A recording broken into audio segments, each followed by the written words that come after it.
Hello guys, मैं संजू राजपूत और हमारे देश के संविधान से एक छोटी सी अपील करना चाहती हूँ। और उससे पहले हमारे देश के युवाओं से अपील करना चाहती हूँ कि इस वीडियो को जितना हो सके ज़्यादा से ज़्यादा शेयर कीजिए। आपके एक शेयर से कितने घर, कितने परिवार, कितनी ज़िंदगियाँ बच जाए ये कह नहीं सकते।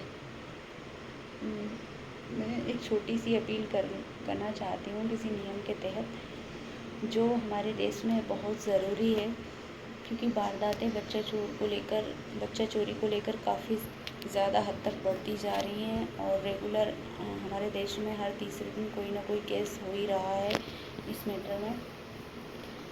और इस मैटर से रिलेटेड हमारे देश का संविधान जो है कुछ नहीं कर पा रहा है, क्योंकि कई बार क्या होता है कि कानून प्रशासन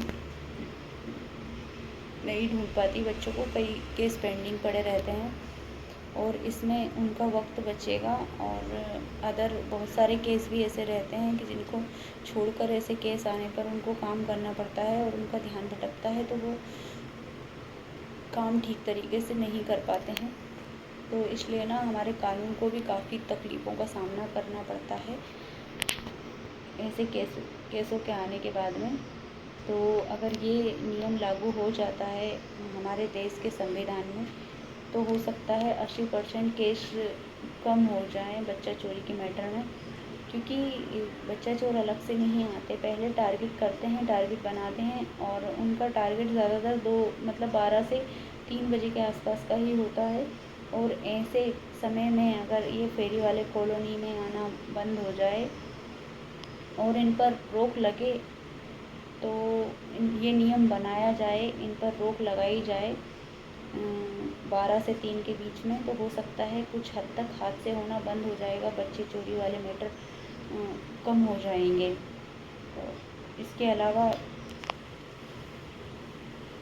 जैसे ज़्यादा ज़रूरतमंद है उसको काम पर परमानेंट करना ज़रूरी है इस बीच भी, तो वो भीड़ भाड़ वाले एरिए में जाएं और वहाँ पर अपनी कलाएं, अपने काम दिखाएं, अपने काम वहाँ पर जाकर करें। लेकिन 4 साढ़े 3 बजे से पहले इंटर ना करें किसी कॉलोनी या किसी मोहल्ले में या किसी गांव में। इधर 12 बजे के बाद इंटर ना करें तो सही रहेगा। और ये नियम अगर संविधान में लागू हो जाता है तो ये टारगेट नहीं कर पाएंगे गिरोह, और जो भी हमारे देश में ये ज़्यादातर हादसे वाले लोग घूम रहे हैं और गिरोह बना रखा है इन लोगों ने। क्योंकि हमारे यहाँ भी अभी 2-3 दिन पहले एक हादसा होने से बचा है और भगवान ना करे कभी किसी के साथ हो। और हर किसी को मौका भी नहीं मिलता है कि अपने को सिक्योर कर पाए।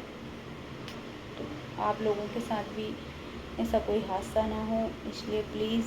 और हमारे देश में ये हादसों से बचाव हो, तो आप प्लीज़ इस वीडियो को ज़्यादा से ज़्यादा शेयर कीजिए। क्योंकि अगर ये वीडियो संविधान तक पहुंच पाया हमारे देश के, तो मुझे जहाँ तक उम्मीद है ये नियम लागू हो जाएगा। जहाँ तक ये नियम लागू होगा तब तक नहीं, जब तक ये नियम लागू नहीं होगा तब तक हमारे देश में ज़्यादातर वारदातें होती रहेंगी, क्योंकि वो अपना टारगेट ढूंढते रहेंगे और लोगों को, बच्चों को टारगेट करते रहेंगे और उठाते रहेंगे।